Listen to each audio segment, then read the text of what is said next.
A century-old chapel in the heart of Sioux Falls has been posing for its close-up. A drone equipped with remote sensing equipment has performed a flyover of the Glidden Memorial Chapel, which is located in Mount Pleasant Cemetery. The technology, called LiDAR, uses light and radar to map out every inch of the building inside and out. It's the first phase of what will lead to an extensive makeover of the historic building. Perry Groten shows you the technological ties the chapel shares with the Cathedral of Notre Dame in Paris in tonight's Eye on KELOLAND.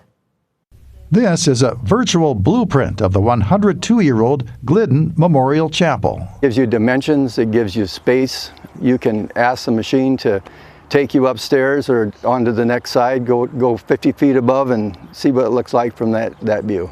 This 3D imaging of the chapel contains millions of points that provide architects with precise 3D measurements of the building. 4.947 feet from the bottom of that stone, or from the grade where the stone meets to the underside of that sandstone.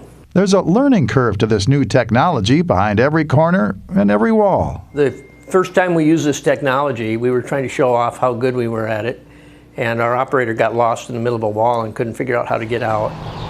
Mount Pleasant Cemetery will use the data collected to begin a major restoration of the chapel. Moisture through the decades has weakened the chapel's floor to the extent that no one is allowed inside. The floor will eventually have to be replaced as part of upgrades to this longtime landmark. When people ask me where's Mount Pleasant, I say, well, it's the chapel on 12th Street. You know, everybody knows this chapel. They didn't know what was Mount Pleasant, but they know the chapel. The imaging will provide a big time saver in preparing the chapel for renovations. You think about it, instead of having two guys in there with a tape measure moving a ladder around for 8 hours, we came in with a drone for a couple hours and got better measurements than we would have ever got. A handheld camera took images of the chapel's interior, including the basement where bodies used to be stored.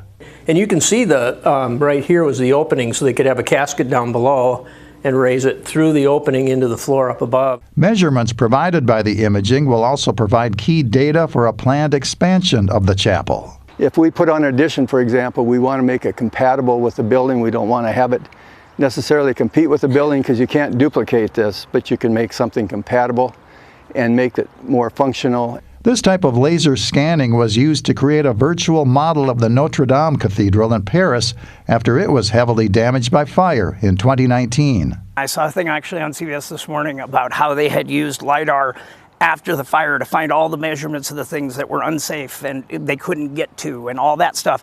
And then they were able to recreate places that things were missing so that they could bring it back to what it was. The chapel is on the National Historic Register, so any upgrades will have to maintain its historical significance. As we refurbish this building and bring it to usable use, there are quite a few code conditions that were not in place at the time that the building was constructed. With much of the preliminary technical work now wrapping up, the actual refurbishing of the chapel can't get underway until the cemetery collects more donations from the public.